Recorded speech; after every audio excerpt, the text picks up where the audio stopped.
Alrighty ho, my peeps, I just cannot stay away. I was supposed to pick up felt. Let me show you just how far I got on that little project, because I've been asleep all day. But, you know, it's 7:15 in the evening, which means my day is just starting. So anyhow, I have been wanting to do this particular video for you guys for weeks. Now, this is a Halloween treat. I need to talk to you. I can't just not talk to you. It feels so weird if I'm not talking to you. Anyway, it's a Halloween treat. One of our cohorts asked me if I would make some videos about Halloween, like party food, and yeah, I wanted to do that. So I went back into my magazines and different things, and I found this recipe for a cheese ball. I've never made a cheese ball, okay? But it's a cheese ball that is rolled in crushed Doritos, and then it has olives for eyes and teeth. It's so cute. It looks like a pumpkin. It's absolutely adorable. So I thought, man, that would be perfect. So I'm not going to follow their cheese ball recipe for the innards. I'm kind of coming up with something that I'm sort of, cobbling together from all these different recipes that I found. And this particular one has, your green onions. Every one of them calls for green onions, so I'm not going to take a risk and not put in green onions. But I'm also going to put in bacon, some shredded cheese, other than just the cream cheese, because that's what you usually start with. A little Worcestershire sauce, just a tad of that, a little bit of garlic, some parsley. You'll see it all here when I go through the ingredients. Anyway, so I'm going to go ahead and do that and see how it turns out, because I am having my party. It's going to be on Halloween. I'm going to live stream part of it, and this is going to be on the menu. So, without further ado, this is what you need. You need some Doritos. I got these at Dollar Tree. You need two containers of 8-ounce cream cheese. I got these at 99-cent store. They were $1.99, but they were from 99-cent. The smoked bacon, that came from the Dollar Tree. The garlic granules came from 99-cent store. I think I bought the Worcestershire sauce at the grocery store. Parsley flakes were 99 cents. And then the Silver State brand cheese. I don't have my green onions here because I just sent Grant to the store to pick them up so that we can do that. Now, what you do, it's pretty simple. You let these get room temperature. This Silver State cheese doesn't grate well if it is soft. So I got this out of the part of my refrigerator that almost freezes things, so this is pretty tough. So I need to get this grated up. I'm just going to use my hand cheese grater to do that and set that aside. Then I need to cook up this smoked bacon so that's nice and crispy, so I'm going to get that going. And then once this is soft, this has been grated, and the bacon is done and drained, then I'm going to bring you guys back and show you how to assemble this thing. This bacon is interesting. For 99 cents, for $1 at the Dollar Tree, you got these 5 pieces of bacon. Well, these 5 pieces of bacon all look suspiciously the same. They have exactly the same markings. They don't feel greasy, particularly, not like real bacon does. And it smells like real bacon, and it seems to be cooking up like real bacon. But it looks like it might have been chopped, pressed, and formed bacon. I'm not positive. Normally you can really tell, like with turkey bacon and that kind of thing. You can really tell it's not real bacon. This is some weird hybrid of real and unreal. It is a product of Poland, so, I don't know if that means anything. Also, I wanted to show you that the Silver State brand cheese that I got is the white cheddar with black pepper. You could probably use, absolutely any flavor. They have it in with herbs, and they have it in, other variations. So, anyhow, I'm going to get back to cooking this Polish bacon. Well, okay, this bacon, if that's what it really is, cooked beautifully, crisped up beautifully. There, I did get a few places it's a little bit on the burnt side. I'm not going to worry about that. We'll just call it smoky flavor. I also wanted to show you something else. Okay, so this 99-cent cream cheese, 99-cent store cream cheese. Okay, it's original cream, C-R-E-M-E, cheese with a Z, then it says blend. So those are not good signs, people. If it doesn't say C-R-E-A-M and cheese with an S, you have to assume that they've adulterated it somehow. So I went on the back before I tasted it, and that's what's in it. Pasteurized milk, skim milk and cream, palm oil, salt, stabilizers, guar gum, locust bean, and xanthan gum, which are all okay. Cheese culture, and contains milk. So that doesn't sound too freaking horrible unless you hate palm oil, and lots of people do for a variety of reasons. So tasted it, tastes just fine. Tastes just like any other cream cheese I've ever had. Even though for some reason they're using a Z and they're calling it a blend. So there you go. I'm just reporting on my review of this Albany farm. So far so good. It looks just like cream cheese and tastes just like cream cheese. My weird Polish bacon, outside of the fact that it left very little grease, looks and smells and crisps just like bacon. So, all right, now what I'm going to do is I'm not doing this on camera. You don't need to see me. I'm going to beat this up with my mixer. Oh, I've got bacon on my thumb. I'm going to beat this up with my mixer. I am going to wait for this stuff to completely cool, and then, whoa, we don't want that going anywhere. And then I'm going to crumble it into here. Then I'm going to add my seasonings, which I will show you, and then the other cheese. And last, I'll put in the green onions. They're not here yet. Grant's still at the grocery store. So anyhow, my next step is I am going to get my hand mixer out, and I'm going to mix this up till it's, kind of fluffy. Oh, incidentally, some recipes say don't mix it up. They say leave it firm like this for a denser cheese ball. Other recipes say mix it up because it will give you a lighter consistency throughout. So I'm going to take the middle path and just mix it up a little. I took my pretty little brand new KitchenAid hand mixer, which is just so much lighter and cheaper looking than the old-fashioned ones. Anyhow, I took it to this for about 2 minutes on high, and it did fluff it up nicely. I think that's all that the fluffing I need. I think I'm ready to go ahead and crumble the bacon in there. Well, those bacon pieces just crumbled in there beautifully. I took off anything that was burned, just try to avoid that taste. I'm going to now put in about, let's see, that's about a tablespoon of parsley flakes. Now for the Worcestershire sauce, we're going to put in about, let's see, we're going to go for about 2 teaspoons. I'd say that's close to 2 teaspoons. You can put more if you want, but that seemed about right. Now with the garlic granules, I'm going to put in about, let's see here. That's about a half a teaspoon, quarter of a teaspoon, something like that. Now, I'm going to go ahead and mix up all these seasonings. I haven't put my Silver State grated cheese in there yet, nor have I put in the onions. So, first we're going to get all these seasonings. I'm going to fold them in with a spatula, which is how most of the recipes suggest that you mix stuff, is with a spatula. So that's what I'm going to do. Okay, so I dropped in another half teaspoon of garlic. I felt like it needed some more garlic. And then I was digging around and I found this Parmesan cheese. Now, when it comes to a cheese ball, you always start with your cream cheese and then you add different kinds of cheeses if you want to. They usually suggest like a grated cheddar or something, so I'm using the Silver State. Often they suggest a Parmesan as well, or instead of.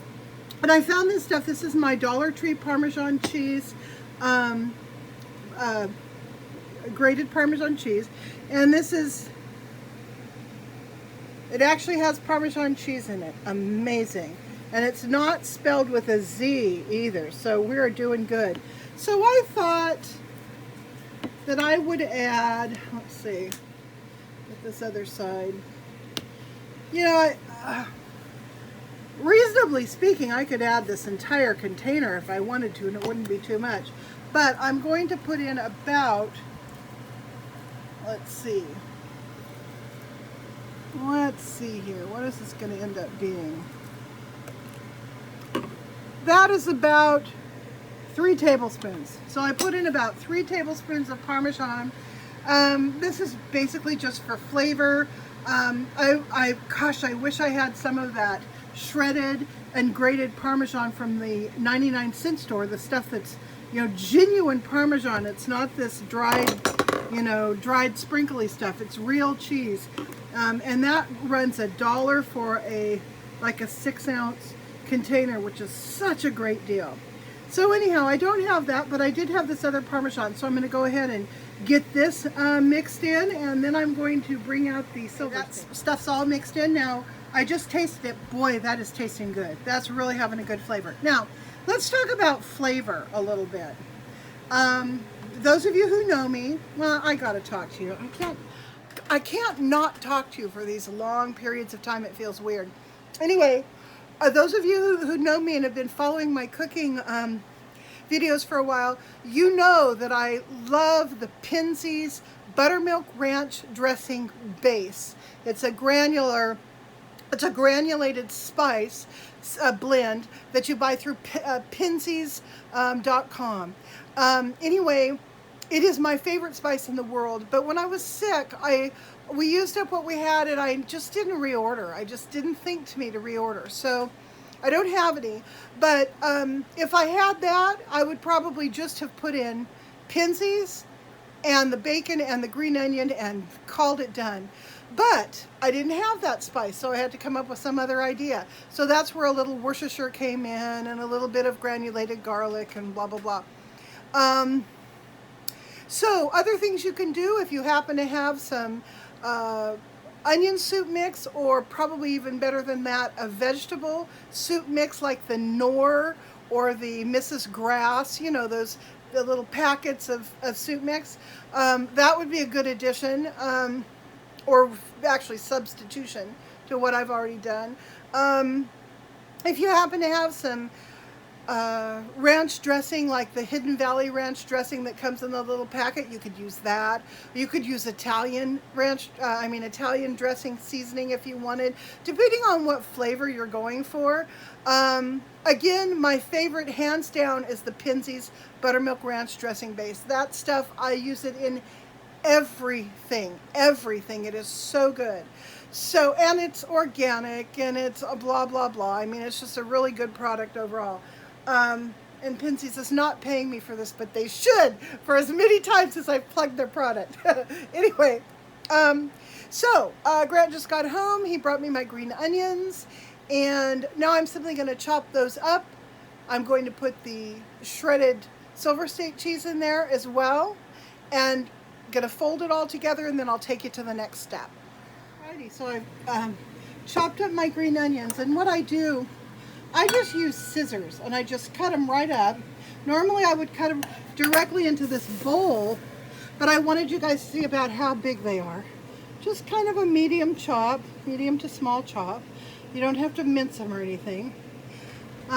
Silver State cheese is in there. Has been blended. Here go my green onions.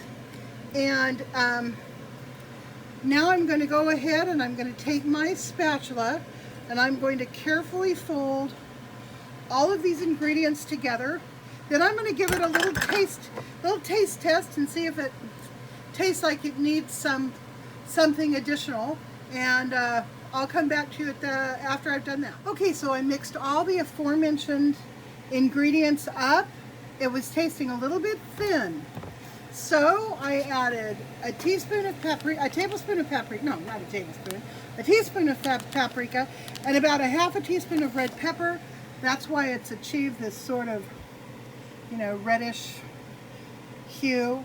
And that's what it needed. It gave it the subtlety it needed in the flavor. It's very, very good. Very flavorful. Not too hot, not too spicy, but just satisfyingly flavorful. Now what we're going to do is get a big old piece of cling wrap. We're going to slop this onto it. We're going to wrap it up into a ball and put it in the refrigerator overnight. And this is what it looks like right before it goes into the refrigerator overnight. It's pretty squishy still, and that's okay. When I take it out of the refrigerator tomorrow, I'm going to kind of leave it in this sort of squished position because we want to make it sort of pumpkin shaped. So it will be pumpkin shaped. All you do to do this, it's pretty simple. Lay out your cling wrap, walk all of this stuff down into the center, lift up the sides. You know, easy, simple. You guys have all done that before. So anyhow, I will come back tomorrow and we'll finish this up. Well, I let this chill for about 4 hours, and it's pretty firm. I've already cut off the tops of my Doritos bags and crushed up the Doritos. So what we're going to do is pour them into this plate. Oops. Like so. Got all of it, yeah. And pour the other one in there as well. Then what we're going to do is we're going to take the saran wrap off of the cheese ball, and we're going to lay the cheese ball after I take the saran wrap off. We're going to lay it down into the crushed up Doritos, and we're going to turn it over and move it around, press it down until it's all of these Doritos pieces has covered this. I am doing this one-handed, so I'm going to go ahead and shut this off, do that part, and show it to you when it's done. And here is our little pumpkin cheese ball. Now all I did was I took the cheese ball and I rolled it, kept rolling it around and pushing it down into this bed of crushed Doritos. You could use Cheetos or anything you wanted that was orange. I like the Doritos, so that's what it called for in the recipe. And I just kept doing that until it wouldn't accept anymore. Then I took a knife and I carved out eye holes, and I kind of made a little mouth. And then all you do, you can see I've already put one eye in. I'll put the other one in here. Just kind of push it in there, and then I sort of just closed his eyelids around his eye. There we go. That'll hold it in there nicely. And then for the teeth, all I'm doing is I'm taking the green olives and I'm turning them so that, you know, this part is going to the inside, and I'm just kind of shoving them in the mouth hole that I made. This calls for black olives. I didn't have any black olives, so we are going to use the green salad olives instead. And I think one more on this other side here. There we go. And then what you can do is you just kind of push his lips up a little bit, like so. Get that out of there.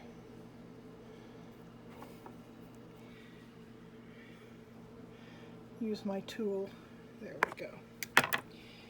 And just kind of push it all into position. And now you know, I kind of like it with the salad olives, maybe even better than I would like it with the black olives. Okay, there you go. Now, if you had a piece of celery, you could stick it up in here about that far for a little, you know, a stem. I don't have any celery, so I guess I could put a piece of olive up in there for a stem. Huh, I could do that.